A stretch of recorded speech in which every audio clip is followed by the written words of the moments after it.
This is all about a content creator who's now serving life in prison. Let's see what he's got to say, and I'll give my thoughts as we go. I had an internet TV show, and I used to always carry my DSLR cameras everywhere with me. Had like 355 videos on YouTube. I had numerous interviews from Jim Jones to French Montana to you name it. Somebody broke in my house, and they came in my window, and they shot me. And where? I got shot. This is from the surgery. I got shot near the heart and knocked out my spleen. I still have a bullet lodged in my back. I grabbed my gun to protect myself, and I shoot this individual 6 times. How long are you down for? I got sentenced to 72 years to life. What would you have done differently? In that moment, Am I the only one that thinks that sounds crazy? There has to be more to this story before we continue. Someone breaks into his house, shoots him multiple times. He grabs his gun, shoots them 6 times. Yeah, 6 may be excessive, but surely his lawyer would argue that he's in a high and intense situation. He's been shot. He just shoots. He's trying to stop the person. He gets 72 years. There has to be more to this. Let's keep going. Thought I was doing the right thing, because had I not defended myself, then I might not be here at this interview. Between the lines. Welcome back to Between the Lines. I'm your host, Ivana Rojas, and today we're going between the lines with Donnell Poston. Donna Poston. How are you doing today? I'm here, man. Thank you very much for having me. No, thank you so much for being here. Thank you for your time and your story. Yes. I don't We know just who want this to is, by the get way. to know Let you a me know little in the bit. comments if you know who Where this are you is. from? I'm from Oakland, California. Okay. We call it East Oakland, Deep East Oakland, but I'm from Oakland, California. Nice. And tell me a little bit about your childhood. Well, I grew up in East Oakland. Substance abuse ran heavy in my family. My brother started smoking coke in the 7th grade. Mind you, this was the 80s, and at that time, There was a pandemic. Too Short was rapping about this in his raps, and it was kind of Cool. a rite of passage to be doing it. This is why I always say, right? I did another video recently before we continue. This is why we don't let our children listen to this sort of debauchery. We don't let our children listen to this toxic, evil kind of music. He's literally telling you it's the 80s and there's rappers talking about doing drugs as a rite of passage. What I was even going to say before he said this is what we have to be very careful how we raise our children, because these are the sorts of byproducts later on. My goodness, a rite of passage, guys. But I seen a lot, you know, growing up. I watched my mom use drugs. I watched my father use drugs. I watched both of my brothers use drugs. Both of my brothers have since overdosed on drugs. And so, yeah, I've been, you know, I grew up in the trenches. However, I had good parents. Really? I had good parents. My parents didn't abandon me. My mother is the greatest mother in the world. She did what she did, but I don't hold none of that against her. My mom is a wonderful lady. She is my queen and my everything, and I mean that. Like she's sacrificed a lot for me and my brothers. I always say every advantage has a disadvantage, and the reverse is true too. Every disadvantage has an advantage. He can see that his mum wasn't the best in certain areas, but clearly she was clearly good to him in other areas, and that stuck with him up until this point, even being in prison, serving these consecutive life sentences. She will go to no ends for us. I don't say that she used drugs as a put down. I said that it made her stronger, in the sense that she did those things and never wavered on food, activities, clothes, basic necessities. We had that. What we wanted to do, she provided. And I get what he's trying to say, but at the same time, if she wasn't doing those sorts of drugs, she probably would have been an even better mom. So I'm not going to agree with that one. Yeah. And so I'm grateful for that. So you always felt supported and loved. That Always was never felt a problem. Always felt supported and loved. Regardless of what was going on, I felt loved. Yeah. Yeah. So when you say you were in the trenches, talk about a little bit about the like the opposition of the love that your mom had and then what you were seeing at home? I grew up in the 80s. I'm actually 50 years old. Right.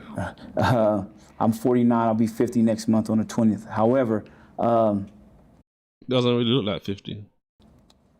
I mean, the trenches, because I grew up in the ghetto. I mean, I grew up in East Oakland in the 80s. So, you know, what was loitering in our streets was a lot of Black Panther signs. It was a lot of, it was, so in Oakland, if you don't know the dynamics, there is no Crips and Bloods. There is no, you know what I mean, but they have, it's a different dynamic where there's streets and turfs. So, you know, that kind of went over us, you know, it skipped Oakland because we had a lot of different, because we had those political parties there. So when I grew up, people idolized dope dealers because those are the people that you wanted to be like. They drove the fancy cars, they had all the nice toys, you know, the bikes, the motorcycles, and all the things. And this is crazy, and this is what I always say, and I'm going to say it again. You're never going to hear me say wanting nice stuff is a bad thing and making lots of money is a bad thing. But what you're always going to hear me say in tandem with that is you got to get it the right way. You see, I want to be successful financially. I want to be successful in my business. I want to be successful in my family. I want to be healthy. I want to have good friendships and all that kind of stuff. But I want it the right way. This is one of the things I say to my wife all the time. I want to grow. I want the blessings, but I want it the right way. If I can't get it the right way, it's not really worth it. I've had money and not managed it because I didn't have the right mindset. It didn't come the right way. So when it doesn't come the right way, or when you don't handle things in the right way, you're going to lose it. It's just a matter of time. They say a fool always departs with his money eventually, right? So you want the money, but you want the wisdom, not only that attracts the money, but the wisdom that helps you manage and take care of the money. And not only manage and take care of the money, manage, take care of it, and multiply the money. Completely different. So he's saying it to you. And this is the same thing which happens today, guys. They listen to these rappers, they listen to these women who are promiscuous and sing all sorts of nasty stuff. These guys rap about all this nonsense. They talk about all this nonsense. Oh, I did this. Oh, I murked this person. I killed this person. I stabbed this person. Oh, I'm twerking, whatever, blah, blah, blah. And they have money, and parents let their children listen to it. The parents themselves listen to it, and they think, you know what, yeah, because they've got money, it's acceptable. No, it's not acceptable. Show your children, and you as yourself, watch people, follow people that are getting it the right way. As we increase and raise our standards, the things that we have will get better over time. But you have to, these sorts of things I think about, they're just like the strange woman that the Bible talks about in Proverbs. They look good, they're seductive, but it's really just leading you to the pit of death. Things that were alluring to a kid. Me personally, I gravitated to that. And, you know, starting off by watching The Corner or watching a bundle for $5, and then you elevate to getting off of every 100 you sell, you get $20. And I mean, it's just it's a cumulative process that happens on your journey.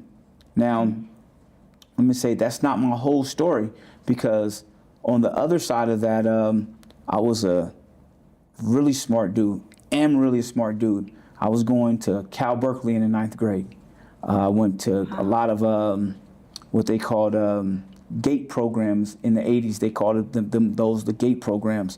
So I did a lot of GATE programs and participated in a lot of science and math Olympics and did things of those natures. While the street I still gravitated towards the street. So he's a smart guy by his own admission. He's smart, and this is the wrestle that everybody faces in their own way. He's very smart, but as you're hearing him say, he's attracted to the streets. This is why smarts by themselves are not enough. You need the next level up. You need the wisdom. You need the game that comes from God. Why? Because what decision are you going to make?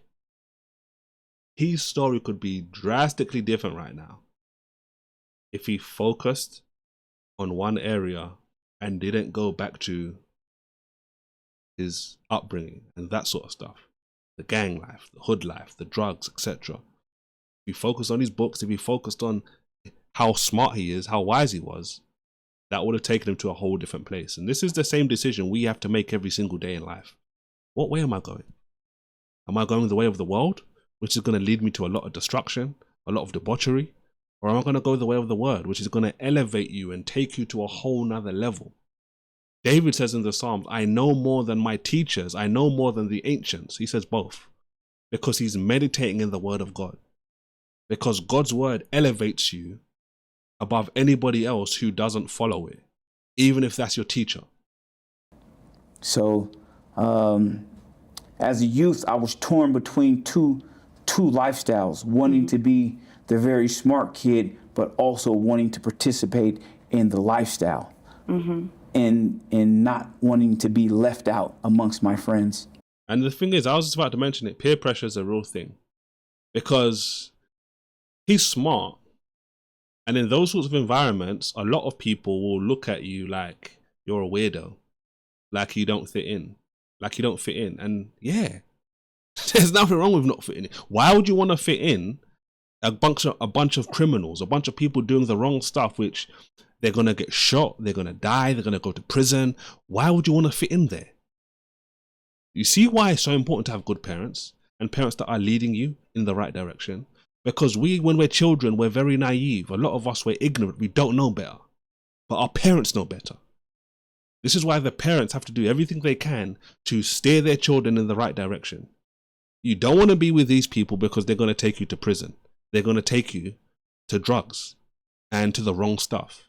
Go this way and you will have the last laugh. Trust me.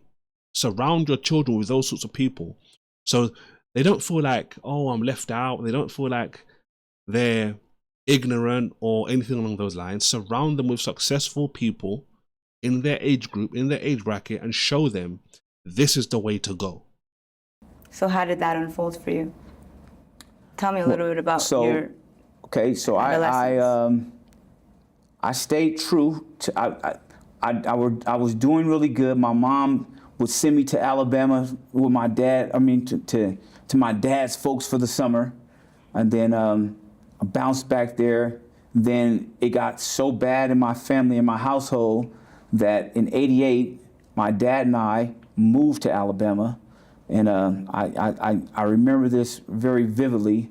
When we hopped off the Greyhound bus, my dad was emaciated simply because when his mother and his sister seen him, they thought they had seen a ghost because the drugs had eaten at him so badly. Like he was addicted to crack, you know what I mean? And at that time, that was prevalent in a lot of inner cities. We don't need to see anymore, man. We know how the story's gonna go.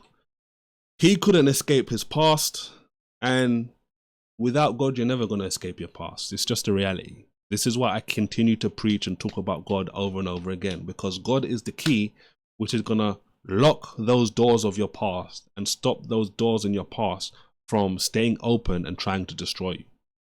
His dad looked like a ghost, they said, because drugs had destroyed him. That is what drugs do to you. They don't do anything worthwhile to you in the long run. They take from you. That's why you shouldn't ever do it. Guys, if you want me to continue with this, let me know in the comment section. But don't forget to like, don't forget to subscribe. And as always, do not forget to react righteously. It costs too much not to. God bless.